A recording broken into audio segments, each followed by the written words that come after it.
자, 오늘 말씀 제목은요, 그래도 먹이시는 하나님입니다. 한번 따라 해볼까요? 그래도 먹이시는 하나님. 네, 여러분, 우리가 지난 시간에 마라의 시험, 엘림의 은혜에 대한 말씀을 살펴보았습니다. 하나님은 마라에서 불평하며 원망했던 그들을 이제 엘림으로 인도하셨어요. 마라에서 불평과 원망 대신에 좀 더 하나님을 바라보면서 또 기대하며 기도하며 기다렸다면 참 좋았을 텐데, 입술로 번주했던 이스라엘 백성들의 모습을 우리는 보았습니다. 그리고 우리의 모습도 함께 보았습니다. 우리도 그럴 때가 많죠. 여러분, 마라에서의 시험 이후에 하나님은 이스라엘 백성들을 어디로 인도하셨다고요? 엘림으로 인도하셨어요. 그래서 엘림의 은혜를 누리게 하셨습니다. 엘림에서는 물샘 12과 종려나무 70그루가 있었습니다. 그리고 그곳에서 장막을 쳤지요. 여러분, 얼마나 좋겠습니까? 그 넓은 오아시스, 그리고 종려나무의 풍성함, 그곳에서 장막을 치고 있다라는 것 참 행복했을 거예요. 그런데 그 편안한 엘림의 자리에 계속 머무를 수는 없는 겁니다. 왜냐하면 엘림은 약속의 땅이 아니기 때문에 그렇습니다. 광야길에서 오아시스를 만나 정말 그곳에서 장막을 치며 그곳에서의 어떤 쉼이 있었는데 그곳을 떠나야 했던 것이지요. 많이 아쉬웠겠지요. 그래도 그들은 엘림을 떠나 엘림과 시내산 사이에 있는 신광야에 이르렀습니다. 여러분, 수르 광야에서는요, 마실 물이 없어서 고통하며 불평했던 그 경험이 있습니다. 그런데 신광야에 들어가서는 먹을 음식이 결핍되어 또다시 그들은 불평을 쏟아냅니다. 전에 물 문제로 원망했던 것처럼 이제는 음식 문제로 모세와 아론을 원망하기 시작합니다. 그런데 모세와 아론을 향한 원망은요, 선을 넘어버렸어요. 여러분, 힘들어서 힘들다고 말하는 것, 그거 어쩌겠습니까? 사람들이 사는데 불평이 나고 원망이 나는 것, 그거 완전히 어떻게 없이 살 수가 있겠습니까? 그런데 하나님의 백성이라면 그나마 지킬 선이 있는 거예요. 그런데 그들은 선을 넘어버렸습니다. 단순히 고기를 먹지 못해서 힘들다라고 말했으면 될 일이에요. 배가 고파서 너무 고통스럽다라고 말을 하면 될 일이었습니다. 그런데 노예 생활을 했던 이 애굽의 과거를 그리워하면서 그때 죽었어야 되는데 이런 말들을 하는 거예요. 그리고 애굽에서의 생활을 미화시킵니다. 과거의 기억을 왜곡하는 거예요. 여러분, 그들의 원망을 잘 보시고 무엇이 그들의 문제인지를 한번 생각해 보십시오. 자, 오늘 본문 2절 3절 말씀이에요. 이스라엘 자손 온 회중이 그 광야에서 모세와 아론을 원망하여 이스라엘 자손이 그들에게 이르되 우리가 애굽 땅에서 고기 가마 곁에 앉아 있던 때와 떡을 배불리 먹던 때에 여호와의 손에 죽었더라면 좋았을 것을 너희가 이 광야로 우리를 인도해내어 이 온 회중이 주려 죽게 하는도다. 자, 여러분, 이스라엘 자손의 원망에 무슨 문제가 있을까요? 먼저 과거를 미화시키고 있다는 거예요. 일반적으로 사람들은요, 과거를 기억할 때에 이미 지나간 일이기 때문에 미워하는 경향이 있습니다.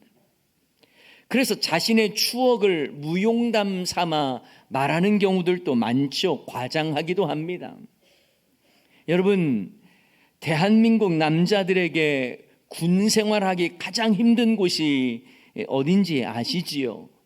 내가 군 생활했던 곳입니다. 자기가 제대한 군대가 제일 힘든 곳이에요.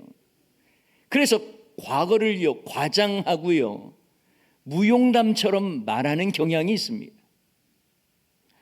여러분, 우리가 앞에서 보았던 이스라엘 백성들의 원망을 보면 과거에 대한 과장이 있습니다.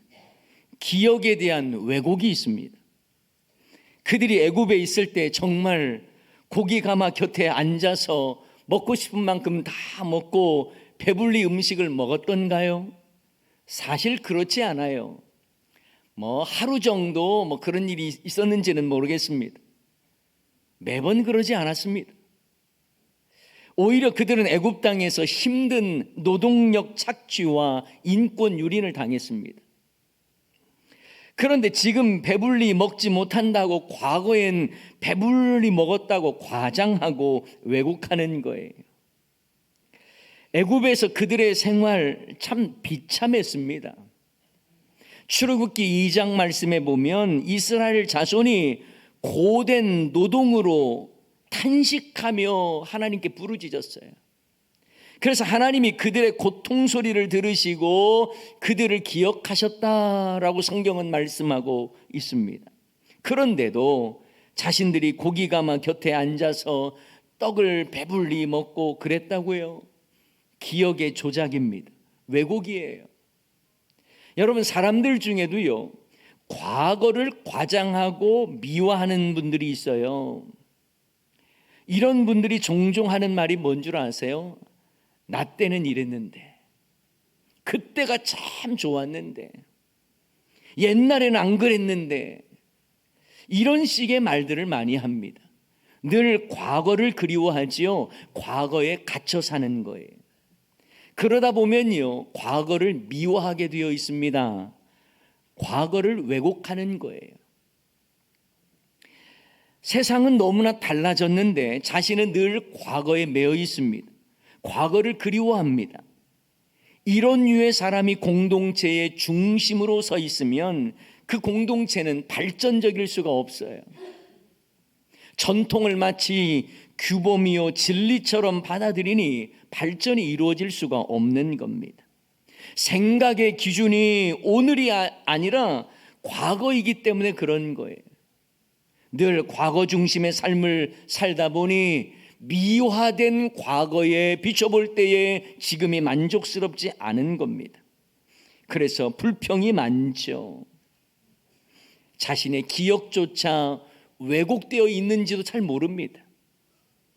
사실 그들의 애굽에서의 삶은 얼마나 비참했습니까? 아들을 낳으면 나일강에 던져야 하는, 죽여야 하는 말도 안 되는 그 명령을 따라 했던 노예 생활. 저항 한번 해보지도 못하고 애굽 사람이 시키는 대로 자식을 죽여야 했던 그런 그 시절을 보냈는데 그때가 더 좋았다고요? 말도 되지 않지요. 여러분, 이런 류의 사람은요, 훗날 모세보다도 과거 자신을 억압했던 파라오를 더 추종할 수도 있는 사람들이에요. 그리고 이렇게 말하는 사람들의 아주 잘못된 언어의 습관이 있습니다.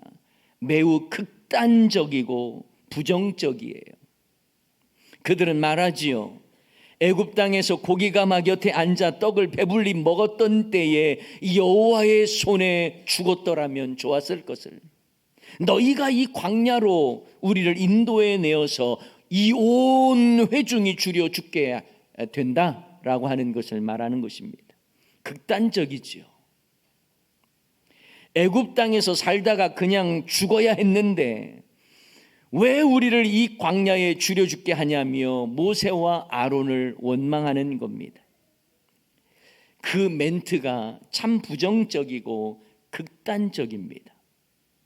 하나님의 은혜로 출애굽했고 홍해를 건넌 구원의 감격은 온데간데 없고 이 광야에서 죽게 될 것이라고 아예 부정적 단정, 확신을 하는 거예요.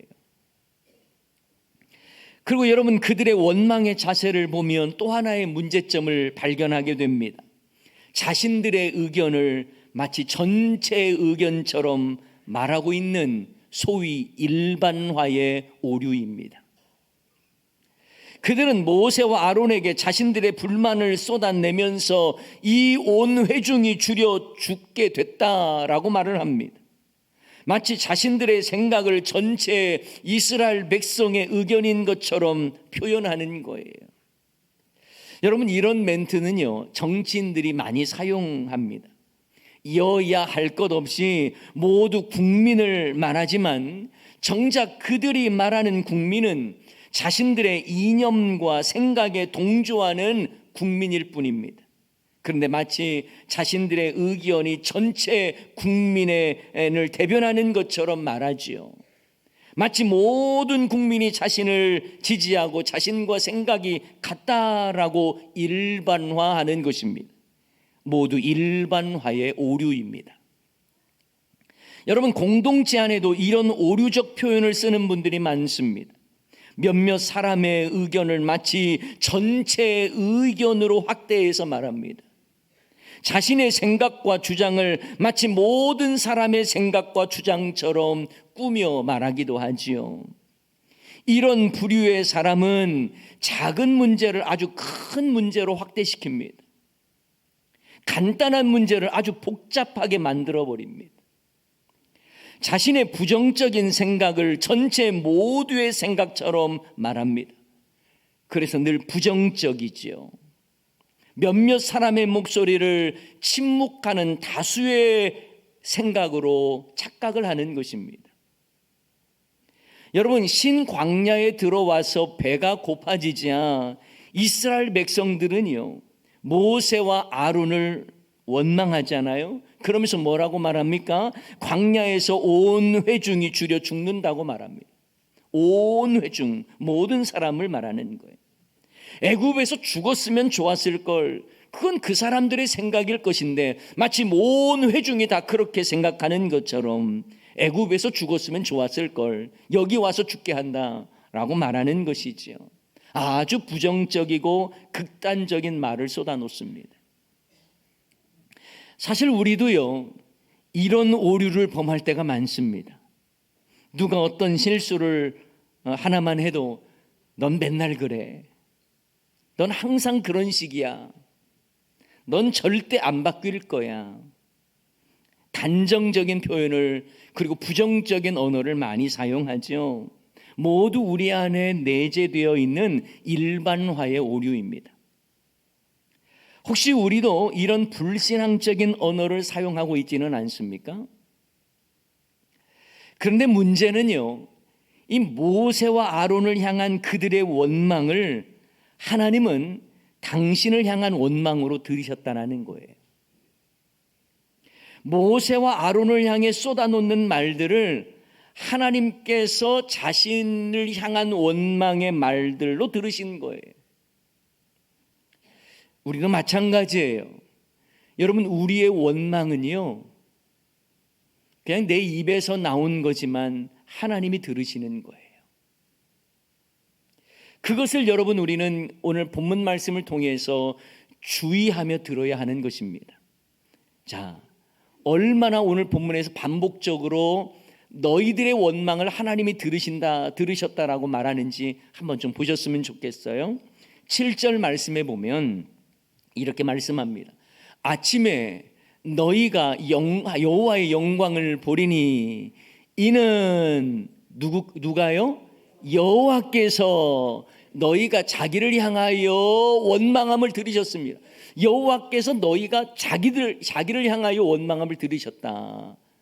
아니, 모세와 아론을 향해 원망을 했는데 하나님께서 자기를 향하여 원망함을 들었다, 이렇게 표현하고 있습니다. 우리가 누구이기에 너희가 우리에게 대하여 원망하느냐라는 말씀을 하고요. 또한 8절 중반절에 보면 이렇게 말씀합니다. 이는 여호와께서 자기를 향하여 너희가 원망하는 그 말을 들으셨음이라. 우리가 누구냐? 너희의 원망은 우리를 향하여 함이 아니요 누구를 향하여 하는 거라고요? 여호와를 향하여 함이로다. 그뿐만이 아니에요. 여러분 9절 말씀도 한번 볼까요? 9절 말씀에 보면 모세가 또 아론에게 이르되 이스라엘 자손의 온 회중에게 말하기를 여호와께 가까이 나오라. 다 같이 읽습니다. 여호와께서 너희의 원망함을 들으셨느니라 하라. 반복적으로 말씀하고 있어요. 사람들은 모세와 아론을 향해서 원망했는데 하나님은 그 원망을 나를 향한 원망이다, 이렇게 받으시는 거예요. 여러분, 오늘 말씀의 교훈은 우리의 원망 소리를 하나님이 들으신다라는 것으로 여러분 새기셔야 합니다. 원망한다는 말은 어떤 말일까요? 탓한다는 말이에요. 책임지운다는 말입니다. 모세와 아론을 원망한다는 것은 지금의 이 문제의 책임을 누구 탓으로 돌리는 거예요? 모세와 아론에게 돌리는 거예요. 남 탓한다라는 건 남을 원망한다는 거예요. 남의 책임이라는 것으로 그렇게 넘겨버렸다는 말입니다. 부모 탓을 한다, 환경 탓을 한다, 조상 탓을 한다. 여러분, 이건 역시 그들을 향해 탓으로 돌리는 것처럼 보입니다만 결국은 누구를 향한 원망이라고요? 하나님을 향한 원망이에요. 하나님께서 그 원망을 들으시는 거예요. 왜 이런 부모 밑에서 태어났냐고요? 부모를 원망하는 것 같지만 하나님을 원망하는 거예요. 왜 이런 환경을 나에게 주셨냐라고 말하는 거 환경 탓을 하는 것처럼 보이지만 모든 환경을 다스리시고 주관하시는 하나님 탓을 하는 거예요. 왜 이런 집안에서 태어났냐라고 원망한다면 그 원망은 하나님이 들으시는 거예요. 그래서 원망의 방향은요, 궁극적으로 하나님을 향해 있습니다. 그런데 여러분, 그들이 이 정도로 습관적으로 원망을 한다면, 우리가 앞에서도 마실 물이 없어서 원망했고 또 음식이 없어서 원망하고 이런 모습들을 보잖아요. 이렇게 습관적으로 원망한다면 하나님께서 이스라엘 백성들에게 좀 경고해야 되는 것 아닙니까? 좀 혼 좀 내줘야 되는 것 아닙니까? 수르 광야에서 마실 물이 없다며 난리를 치며 원망하더니 엘림에 도착해서는 감사 찬양도 없이 신 광야에 들어서자 이젠 먹을 것 제대로 없다고 원망하는 이스라엘 백성의 모습을 우리는 볼 수 있어요. 이처럼 습관적으로 원망하며 불평하는 이스라엘 백성이라면 하나님이 그들 좀 손 좀 봐줘야 되는 거 아닙니까? 하나님의 은혜를 은혜로 깨닫지 못하고 감사는커녕 원망과 불평으로 가득한 그들 좀 경고를 내리셔야지요. 그런데 놀랍게도 하나님은 오히려 먹을 것을 주시겠다고 약속하십니다. 하나님은 그들에게 만나와 메추라기를 주시지요. 추수도 하지 않았습니다. 그들이 목축을 하지도 않았습니다. 광야에서 그들은 음식을 얻을 방법이 없었습니다. 그때에 하나님은 하늘 문을 여셔서 양식을 주셨습니다. 자, 8절 상반절에 보면 이렇게 말씀하죠. 모세가 또 이르되 여호와께서 저녁에는 너희에게 고기를 주어 먹이시고 아침에는 떡으로 배불리시리니. 여러분, 밥상머리에서 반찬 투정하는 자식놈에게 야, 이 배부른 소리 하고 있네, 반찬 투정하려면 먹지 마, 소리치면서 차렸던 밥상도 치워버리며 며칠 굶겨야 딱 좋을 것 같은데, 하나님은 그들의 원망을 들으시고 그들의 요구대로 저녁에는 고기를 주어 먹이시고 아침에는 떡으로 배불리 먹게 하셨다라는 겁니다.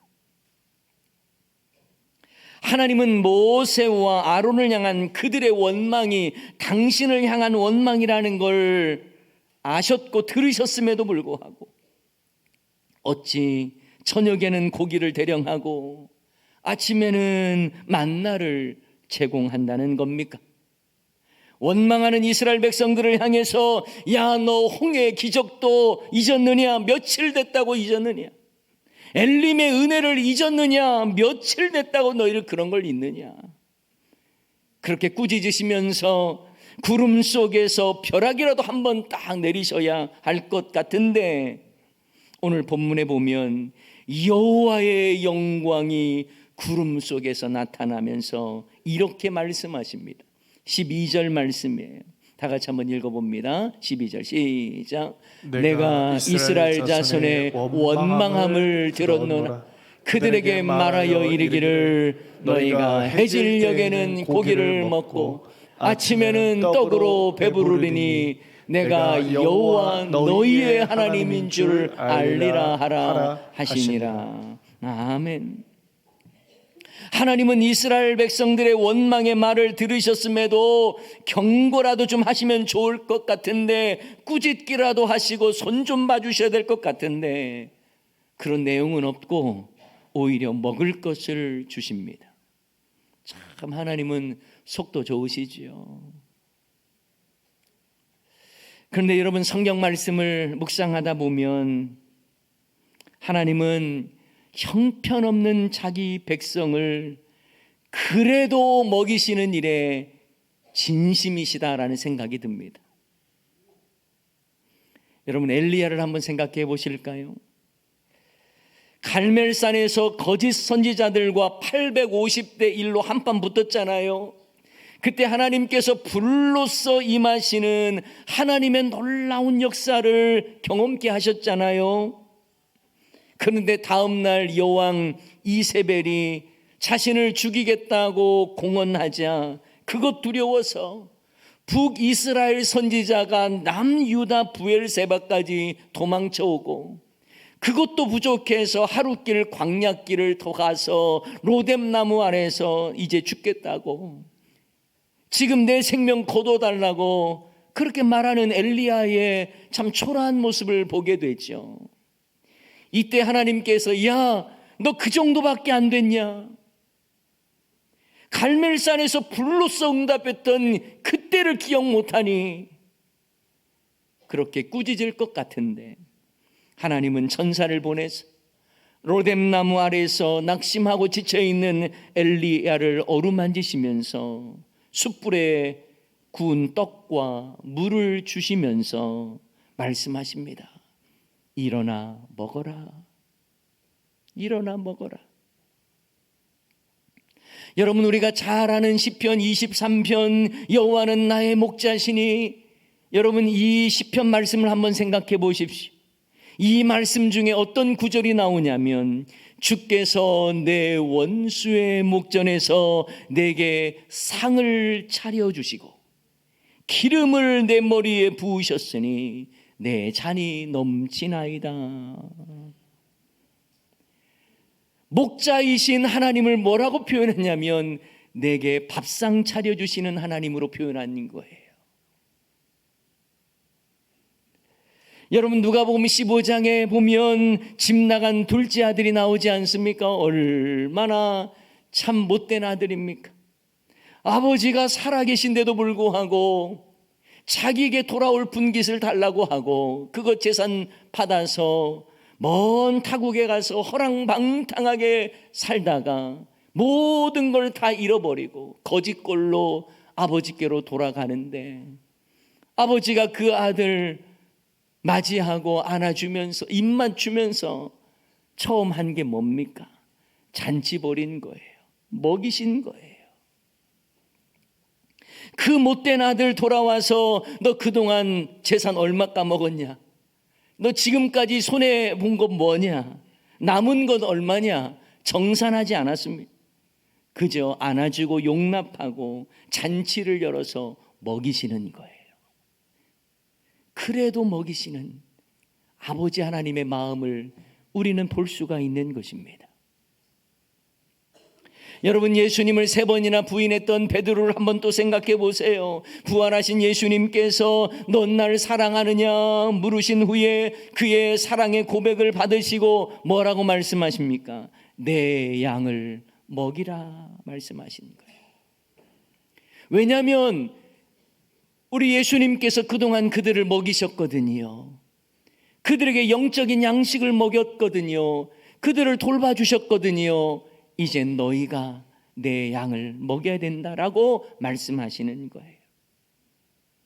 이처럼 예수님도 먹이시는 데에 진심이셨습니다. 예수님을 부인하고 원망했고 떠나갔던 그 제자들에게 예수님은 먹이시는 것에 진심이셨습니다. 그리고 내 양을 먹이라고 말씀하십니다.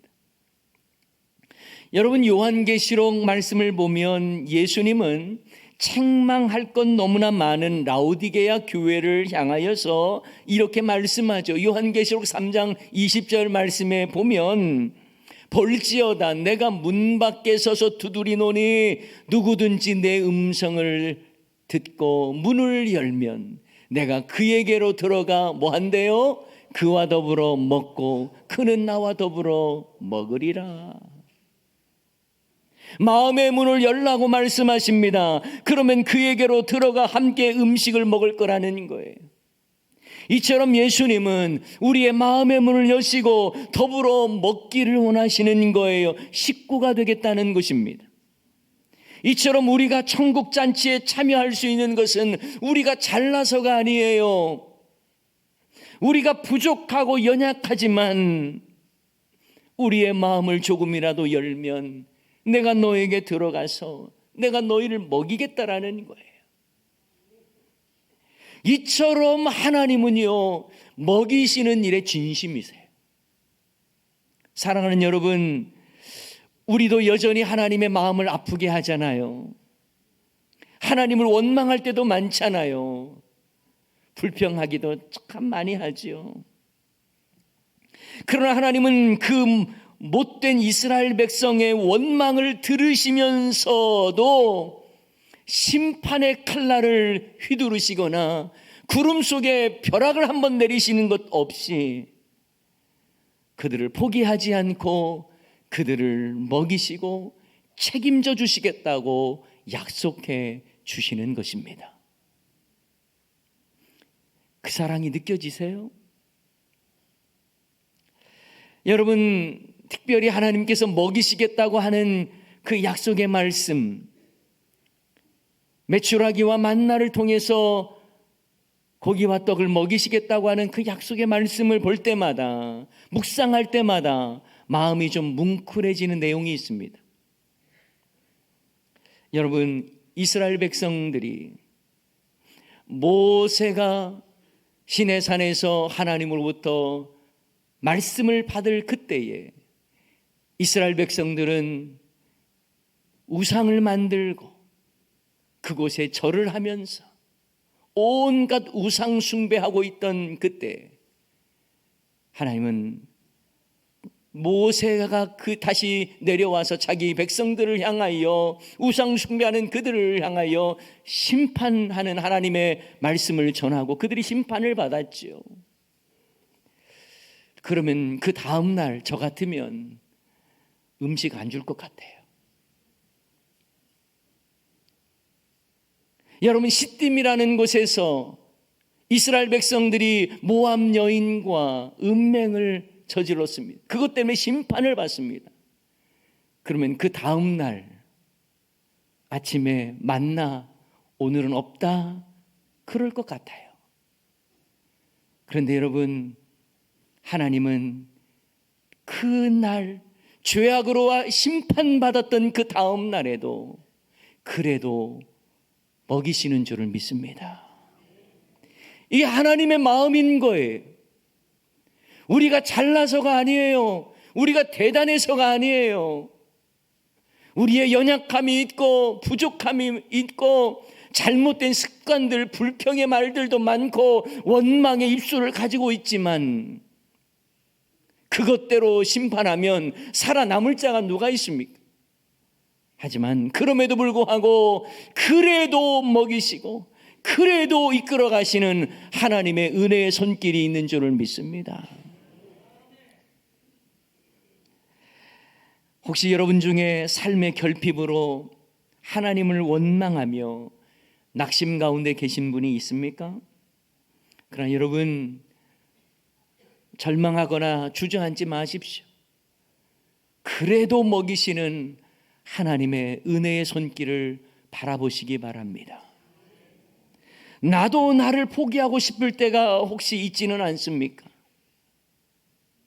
그러나 그래도 포기하지 아니하시고 나를 먹이시고 이끌어 가시는 하나님을 바라보십시오. 비록 우리는 연약하지만, 비록 우리는 불평 많고 원망 많은 인생이지만 그래도 먹이시고 그래도 책임지시며 이끄시는 하나님의 손길을 바라보면서 삶의 환경이 어떠하든지 간에 그래도 먹이시는 주님 바라보며 버티고 견디고 승리하는 저와 여러분의 삶이 되시기를 주님의 이름으로 간절히 축원합니다. 말씀 기억하면서 우리 찬양하기를 원합니다.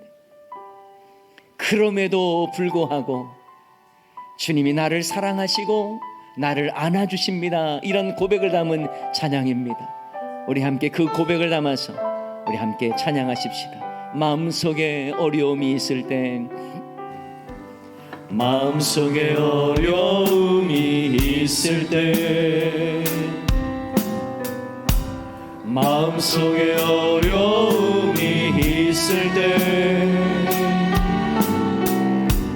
마음속에 어려움이 있을 때 주님 내게 먼저 오사 내 마음을 만지고 주님 앞에 나올 수 없을 때, 주님 앞에 나올 수 없을 때, 주님 앞에 나올 수 없을 때 주님 날 먼저 알으시네. 그럼에도 불구하고 날 사랑하시는 내 하나님의 사랑 나의 모든 걸 돌고 불구하고 날 안아주시는 내 하나님을 부를 때 아버지라 부르죠.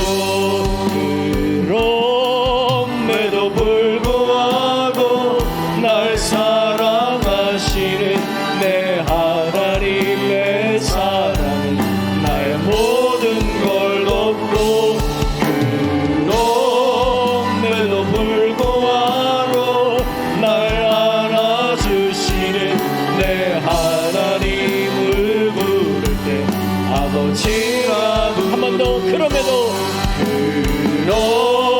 그럼에도 불구하고 날 사랑하시는 내 하나님의 사랑은 나의 모든 걸 덮고 그럼에도 불구하고 날 안아주시는 내 하나님을 부를 때 아버지라 부르죠.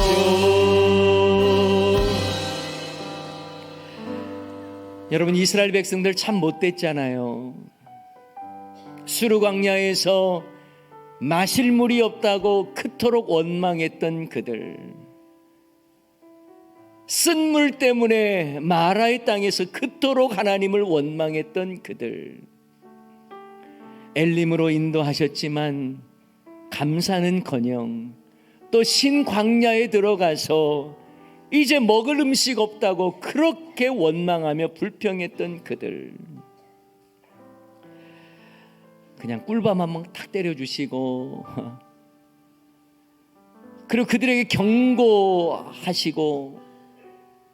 아니면 손 좀 봐주면 좋겠다 싶은데도 하나님은 그래도 먹이시는 거예요. 차려놓은 밥상 걷어차버리고 불평하는 그들을 향해서 너 이제 밥 안 주겠다 하실 수도 있을 것 같은데 그들을 향해 먹이시고 이끌어 가시는 하나님의 은혜의 손길을 우리는 보는 것입니다. 우리가 잘나서가 아니에요. 우리에게는 여전히 불평과 원망의 말들이 얼마나 많습니까? 그럼에도 불구하고 하나님이 다 들으셨지만 그것대로 다 갚지 아니하시고 그래도 먹이시는 거예요. 사랑하는 여러분, 불평할 일 얼마나 많고 원망이 나올 일도 얼마나 많습니까? 하지만 그럼에도 불구하고 우리를 포기하지 아니하시고 그래도 먹이시고 이끄시는 하나님을 바라보십시오. 하나님께서 우리의 삶을 책임져 주실 것입니다. 하나님의 그 은혜를 사모하면서 그래도 먹이시는 하나님의 은혜를 바라보면서 주여 나를 붙들어 주시고 인도해 주심을 믿습니다. 나의 완악함 속에서도 나를 불쌍히 여기시고 하나님의 채우시고 먹이시고 인도하시는 은혜를 더욱 사모하게 하여 주시옵소서. 이러한 고백을 담아서 오늘 말씀 기억하며 주님의 이름 한번 외쳐 부르면서 다 같이 함께 기도하도록 하십시다. 주여